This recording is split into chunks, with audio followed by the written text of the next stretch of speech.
मेरी शादी एक नामर्द से हो गई। शादी के 2 महीने बाद ही मैं पेट से हो गई और यही बात मेरी ज़िंदगी के लिए सबसे बड़ी सज़ा बन गई। और जब मुझे पता चला कि यह बच्चा किसका है, तो मेरे सर पे आसमान गिर पड़ा। कभी-कभी सब कुछ इंसान के सोच के परे होता है और मेरे साथ भी कुछ ऐसा ही हुआ। मेरा नाम सुधा है। मेरी उम्र लगभग 35 साल हो चुकी थी, पर अभी तक मेरी शादी नहीं हुई थी। क्योंकि मेरे माँ-बाप बचपन में ही गुजर चुके थे और मेरे ऊपर मेरी 2 छोटी बहनों की ज़िम्मेदारी भी थी। छोटी-मोटी नौकरी करके अपना और अपनी दोनों बहनों का पेट पाल रही थी। कुछ दिन बाद मैंने अपनी दोनों बहनों की शादी करवा दी। अपनी दोनों बहनों की शादी के बाद अपने ही घर में मैं अकेली रह गई थी। माँ-बाप का साया तो बहुत पहले ही उठ गया था और अब तो मेरी बहनें भी पराई हो चुकी थी। अकेलेपन की वजह से अब मुझे भी किसी के साथ की ज़रूरत थी। मुझे अपनी ज़िंदगी में ऐसे साथी की ज़रूरत थी जो मेरी तन्हाई को दूर करके मेरी ज़िंदगी को खुशियों से भर दे। पर मेरे घर में कोई था ही नहीं और मेरी उम्र ज़्यादा होने की वजह से मेरे लिए कोई अच्छा रिश्ता भी नहीं आता था। मेरे दिन कुछ यूं ही गुजर रहे थे कि एक दिन मैं बाज़ार गई थी, जो वहाँ मेरी बहुत पुरानी सहेली मुझे मिल गई। हम दोनों एक दूसरे से बहुत दिन बाद मिले थे। उसकी शादी हो चुकी थी और उसके बच्चे भी हो गए थे। उसने अचानक मेरी शादी के बारे में पूछा, तो मैंने भी उसे सब कुछ बता दिया। बातों ही बातों में उसने मुझे बताया कि उसका एक भाई है, जिसकी उम्र लगभग 40 साल के करीब हो गई है।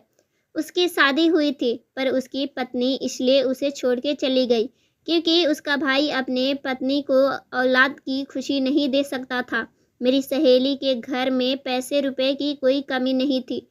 कमी उसमें यही है कि वह औलाद पैदा नहीं कर सकता था। अभी वह मुझे यही सब कुछ बता रही थी कि मेरे मुंह से अचानक निकल गया कि तुम अपने भाई की शादी मुझसे करवा दो और मैं तुम्हारे वादा करती हूँ कि कभी भी मैं तुम्हारे भाई को छोड़कर नहीं जाऊंगी और ना ही उन्हें किसी बात के लिए ताने कसूंगी। मेरी बातें सुनकर मेरी दोस्त हैरान हो गई। उसने कहा कि इतनी बड़ी सच्चाई जानते हुए भी कि मेरा भाई कभी बाप नहीं बन सकता, तब भी तुम मुझे शादी करने को तैयार हो गई। मैंने उससे कहा कि इस तरह से जीने से तो अच्छा है कि मैं तुम्हारे भाई का सहारा बन जाऊं और वह मेरा सहारा बने। आखिर मैं कब तक अकेली रहूंगी? मेरा हाल तो ऐसे ही है कि अगर मैं मर भी जाऊं तो किसी को कानो कान खबर नहीं होगी। मेरी सहेली मेरा यह फैसला सुनकर तो बहुत खुश हुई, क्योंकि उसके घर में किसी औरत की ज़रूरी थी। उसकी माँ बहुत पहले ही गुजर चुकी थी। उसका भाई अपने बूढ़े बाप के साथ रहा करता था। उसने कहा, ठीक है, यह बात अपने भाई से पूछ कर बताऊंगी। वैसे तुम इस शादी को पक्का ही समझो, क्योंकि मेरे भाई को तुम्हारे जैसे ही किसी साथी की ज़रूरत है। 1 से 2 दिन गुजरे थे। बाद मेरी सहेली मेरे घर आई और वह बहुत खुश थी। उसने कहा, भैया शादी के लिए तैयार हैं, पर उसकी एक शर्त है। मैंने घबराकर पूछा कि शर्त क्या है? उसने कहा, बस यही कि उसका भाई यह चाहता है कि दुनिया को उसके नामर्द होने की बात कभी भी पता ना चले। मैंने कहा, बस इतनी सी बात? तुम और तुम्हारे भाई इस बात के लिए बेफिक्र रहो। मैं भला क्यों दुनिया को बताने जाऊंगी कि मेरा पति नामर्द है। अगले कुछ दिनों में मेरी और सुधीर की शादी बड़े धूमधाम से हुई। लोग तो यह देखकर हैरान थे कि एक अकेली लड़की का कैसा इतना अच्छा रिश्ता मिल गया। यह बात तो मैंने अपनी बहनों को भी नहीं बताई थी कि मेरा पति नामर्द है। मेरे पति का यह राज मेरे साये में दफन हो गया था। मैं दुल्हन बनकर सुधीर के घर गई तो यह देखकर हैरान रह गई कि सुधीर का घर एक आलीशान बंगला था। मैं अपनी शादी से बहुत खुश थी, क्योंकि मैं तो अपने सपने में भी नहीं सोच सकती थी इतने अच्छे घर मेरी शादी हुई। मेरा कमरा बहुत अच्छे से सजा हुआ था। सुहाग की सेज पर बैठी हुई मैं अपने पति सुधीर का इंतजार कर रही थी। जब सुधीर कमरे में आए तो उनके अंदर एक झिकझिक थी। शायद वह अपने अंदर की उस कमी को लेकर परेशान थे। इसलिए मैंने ही पहल शुरू की और उनका हाथ पकड़ के उन्हें यकीन दिलाया कि यह बात कभी भी हमारे कमरे के बाहर नहीं जाएगा और ना ही मैं आपको इस बात के लिए कभी भी कुछ कहूँगी। मेरे इतना कुछ कहने और समझने के बाद सुधीर का चेहरा खिल उठा। उन्होंने मेरा हाथ चूमते हुए मेरे हाथों में तोहफे के रूप में एक अंगूठी पहनाते और कहने लगे कि तुम्हें देखकर लगता है कि अब मेरी ज़िंदगी में खुशियाँ लौट आई हैं। मुझे भी कुछ ऐसे ही लग रहा था कि मैं अपनी ज़िंदगी में बहुत खुश रहूँगी, मगर मुझे क्या पता था कि आने वाला वक्त मेरे लिए मेरी ज़िंदगी का आजमाइश साबित होगा। मैं और सुधीर अपनी ज़िंदगी में बहुत खुश थे। सुधीर ने मुझे इतना प्यार दिया कि मैं उनके साथ बहुत खुश थी। सुधीर ने मुझे अपने पहले पत्नी के बारे में सब कुछ बताया। उन्होंने बताया कि जब काफ़ी दिनों तक उन्हें बच्चा पैदा नहीं हुआ तो डॉक्टर को दिखाया गया। डॉक्टर ने सुधीर में बहुत सी कमियां बताई और जब यह सुधीर की पहली पत्नी को पता चला कि वह कभी बाप नहीं बन सकते तो वह उन्हें छोड़ के चली गई। सुधीर ने बताया कि दूसरी शादी के बारे में उन्होंने इसलिए नहीं सोचा था कि दूसरी पत्नी भी अगर मुझे छोड़ के चली जाएगी, लेकिन सब कुछ जानते हुए भी मैंने उनसे शादी का इजहार किया था, इसलिए वह मुझसे बहुत प्यार करते थे और मुझसे शादी की। मेरे दिल में भी बच्चे की तमन्ना थी, पर मुझे यह बात बहुत अच्छे तरीके से पता थी कि मेरा पति मुझे औलाद नहीं दे सकता, इसलिए मैंने औलाद के ख्वाहिश को अंदर ही मार दिया था और सुधीर को यकीन दिलाया कि मैं आपसे कभी बच्चे की ख्वाहिश नहीं रखूंगी। हर गुजरते दिन के साथ मैं सुधीर के घर में अपनी जगह बनाती जा रही थी। मैं सुधीर और उनके पिता की खूब सेवा करती। शाम के वक्त हम सब एक साथ बैठकर चाय पीते। सुधीर को ऑफिस से आने में लेट हो जाता, इसलिए जब मुझे बोर महसूस होता तो मैं अपने ससुर जी से बातें करती। उनका भी दिल बहल जाता और मेरा वक्त भी गुजर जाता। मेरी शादी को 2 से 3 महीने गुजर चुके थे, पर कुछ दिनों से मुझे महसूस हो रहा था कि मेरी तबीयत कुछ ठीक नहीं है। एक दिन हम सब खाने की टेबल पे बैठे हुए थे, तभी अचानक मुझे चक्कर आ गया और मैं गिरते गिरते बची। मेरी हालत देखकर सुधीर ने मुझे कहा कि लगता है तुम बहुत कमज़ोर हो गई हो, अपने खाने पीने का ख्याल तो रखती नहीं हो ठीक से। खाना खाने के बाद हम तुम्हें डॉक्टर के पास लेकर चलेंगे ताकि तुम्हें डॉक्टर कुछ ताकत की दवाइयाँ दे दे और तुम खाना अच्छे तरीके से खाने लगो और तुम्हारे अंदर की कमजोरी भी दूर हो जाए। पर डॉक्टर के पास नहीं जाना चाहती थी, पर सुधीर ने मेरी एक नहीं सुनी। ऑफिस जाने के बजाय वो मुझे डॉक्टर के पास लेकर चले गए। डॉक्टर ने मेरा चेकअप किया और चेकअप करने के बाद जो कहा उसे सुनकर तो हम दोनों पति पत्नी सुन रह गए। डॉक्टर ने बड़ी खुश होकर यह खबर सुनाई, पर यह खबर सुनते ही हम दोनों के चेहरे की हवाइयाँ उड़ गई। मैं और सुधीर बहुत ही अजीब नज़रों से एक दूसरे को देखने लगे, क्योंकि मुझे और सुधीर को यह बात बहुत अच्छे तरीके से पता थी कि सुधीर कभी बाप नहीं बन सकते, तो फिर यह बच्चा किसका है? आखिर मैं प्रेग्नेंट हुई तो हुई कैसे? डॉक्टर के हाथ से सुधीर ने रिपोर्ट ली और बिना कुछ कहे वह मेरी हाथ पकड़ के बड़ी तेजी से गाड़ी के पास ले गए। गाड़ी बहुत तेज चला रहे थे। मेरी चीख निकल गई। मुझे भी कुछ समझ में नहीं आ रहा था कि आखिर हो क्या रहा है। हम दोनों घर पहुंचे तो मेरे ससुर जी हमारे इंतजार में बाहर बैठे हुए थे। हम दोनों को घर आता देखकर फिक्रमंदी से पूछने लगे, बहू की तबीयत कैसी है बेटा? डॉक्टर ने क्या कहा है? उन्होंने गुस्से से कहा कि आपकी बहू प्रेग्नेंट है, जबकि यह बात मैं बहुत अच्छे तरीके से जानता हूँ कि यह बच्चा मेरा नहीं है। सुधीर की बातें सुनते ही मेरे ससुर जी सुधीर से कहने लगे, तुम यह सब कुछ कैसी बातें कर रहे हो? मैं हॉल में पड़े सोफे पर गिर गई, क्योंकि मुझ में इतनी बर्दाश्त करने की अब ताकत नहीं थी। मैं बेबस थी, लेकिन मेरा पति चीख चीख कर मुझे बेइज्जती कर रहा था। सुधीर की बात सुनकर मेरे ससुर जी गुस्से में कहने लगे, थोड़ा सोच समझकर तो बातें किया करो और इस तरह अपनी पत्नी पर इल्ज़ाम लगाने से पहले कुछ तो शर्म करो। अपने ससुर जी की बातें सुनकर मुझे थोड़ी हिम्मत मिली। मैंने रोती हुई कहा कि मैं नहीं जानती यह बच्चा मेरे पेट में कैसे आया, लेकिन मैं इतना ज़रूर जानती हूँ कि आपके सिवाय मेरी ज़िंदगी में कोई और नहीं है।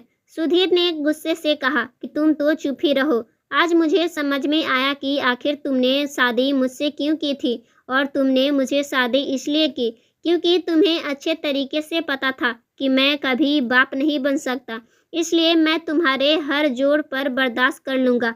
लेकिन तुम गलत थी, क्योंकि मैं इतना बेवकूफ़ नहीं हूँ कि किसी और के बच्चे को अपना नाम दूँगा। इसलिए बेहतर यही होगा कि तुम अभी और इसी वक्त अपना सामान उठाओ और यहाँ से चली जाओ। मेरे ससुर जी ने सुधीर को समझाने की बहुत कोशिश की, पर सुधीर गुस्से में पागल हो चुका था। वह कुछ भी जानना समझना नहीं चाहता था। सुधीर ने गुस्से में मेरा हाथ पकड़ा और आधी रात को मुझे बाहर निकाल दिया। मैं रोती रह गई, अपने घर वापस आ गई। मेरा और सुधीर का रिश्ता जहाँ से शुरू हुआ था, शायद वहीं खत्म होने वाला था। यह सब सोचते सोचते मेरी तबीयत बिगड़ गई थी।